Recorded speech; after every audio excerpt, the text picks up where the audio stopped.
आपके ऊपर हमला शुरू हो चुका हो, तो उस वक़्त सबसे पहले जो हमलावर है, उसको दूर किया जाता है, उससे उसका दिफ़ा किया जाता है। तो हमें ये समझ लेना चाहिए कि हम पे हमला हो चुका है, ये नहीं कि होगा या होने हुँ। वाला है या कहीं न कहीं बाहर से बैठ के कोई इसको हेल्प कर रहा है, कोई पैसे दे रहा है, कोई बाहर की एजेंसियाँ इसको मदद कर रही हैं, उससे मुझे कोई फ़र्क नहीं पड़ता कि अफ़गानिस्तान में क्या हो रहा है। मुझे फ़र्क ये पड़ता है कि मेरे बीच में हमलावर आ चुका है और मुझ पे हमले कर रहा है।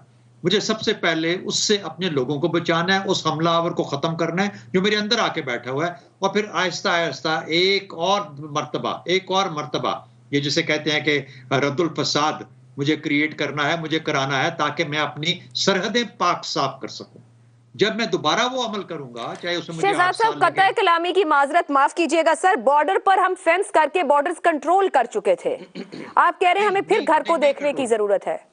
नहीं, अगर देखें हाँ, ना, आप बार-बार एक ही पॉइंट पे आती हैं कि आपने 100 आदमी छोड़े, 100 छोड़े, 1500 छोड़े, हाँ, 200 छोड़े, मुझे नहीं मालूम कितने छोड़े। अगर छोड़े तो उसका आप आज आप हुँ, खमियाज़ा भुगत रहे हो। हुँ, अच्छा, किसी ने आपको ये कहा या किसी दुरुस्त। ने आपने ये समझा कि अच्छा बातचीत के ज़रिए ये टीटीपी वाले कुछ अच्छे हैं, कुछ अच्छे नहीं हैं, जो अच्छे हैं उनको हम साथ मिला लेंगे, जो अच्छे नहीं हैं उनको छोड़ देंगे, उसका खमियाज़ा भुगत रहे हो।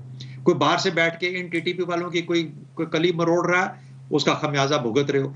आप क्यों अपना दिफ़ा नहीं कर पाते? आपने अपना दिफ़ा अफ़गान तालिबान की झोली में क्यों डाल रखा है? आपने ये क्यों कहते हो कि अफ़गान तालिबान का काम है कि इनको काबू करें? आपके पास ताकत नहीं है, आपके पास पावर नहीं है।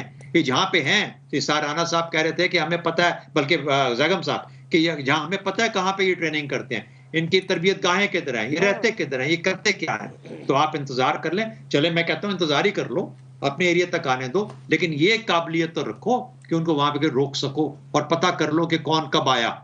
जी, इसका मतलब है इमिग्रेशन स्ट्रांग होनी चाहिए, इसका मतलब बॉर्डर कंट्रोल स्ट्रांग होना चाहिए, इसका मतलब पुलिस एक्शन स्ट्रांग होना चाहिए, इसका मतलब इंटेलिजेंस स्ट्रांग होनी चाहिए, इसका मतलब सेंट्रल अथॉरिटी प्लानिंग वाली होनी चाहिए, जो प्लान कर सके, सेंट्रल अथॉरिटी तमाम रिसोर्सेज को इस्तेमाल कर सके। मगर ये वो सबक है आयशा, जो पिछले 15 साल से गाहे-बगाहे मुख्तलिफ मौकों पे हम सब, हुँ। कम से कम मैं तो दोहराता रहा हूँ और मेरे साथ बहुत सारे और साथी हम बैठ के दोहराते रहे हैं, लेकिन जूं तक कहीं नहीं रेंगती।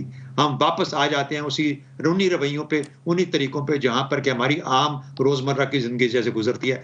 फिर एक इतना बड़ा नुकसान होता है, फिर नौहा लेके बैठ जाते हैं कि अच्छा अब क्या करें? अब क्या करना है? अब जो करना है वो करना है, दोबारा करो जो पहले किया था, रिपीट, दोबारा करो, क्लीन आउट करो, रद्दुल फसाद करो, बाहर फेंको इनको, साफ करो इस पाक सरजमीन को, इन तमाम नहुसत से साफ करके उसके बाद फिर से शहजाद इसका साहब, इन दिफा योर करो। ओपिनियन रियासत पाकिस्तान या हुकूमत पाकिस्तान की मजबूरी क्या है कि हम इनको एक बार हैंडल कर चुके, एक बयानिया बना चुके एपीएस के बाद, उसके बाद फिर मुज़ाकरात, फिर सीज फायर, फिर ज़ैगम साहब ने इतनी बड़ी बात कह दी थी कि अफगानिस्तान हुकूमत के आशीर्वाद पर हमारे मुल्क में सब कुछ हो रहा है। हमारी क्या होता होगा, मजबूरी है? हम होता क्यों होगा। बर्दाश्त करते हैं? हम क्यों ये स्पेस देते हैं? हाँ, होता होगा। तो आप क्यों, आप आपके सगे भाई हैं? आपको सगे भाई हैं कि आपको उनसे कोई तवक्कुआत है कि वो आपकी मदद करेंगे? आपको समझ नहीं आती है इन चीज़ों की, लेकिन आपको कम से कम अपनी जगह को तो दिफ़ा करना है, अपने लोगों का तो दिफ़ा करना है ना। आप किसी और के बिरते पे थोड़ी बैठ सकते हो।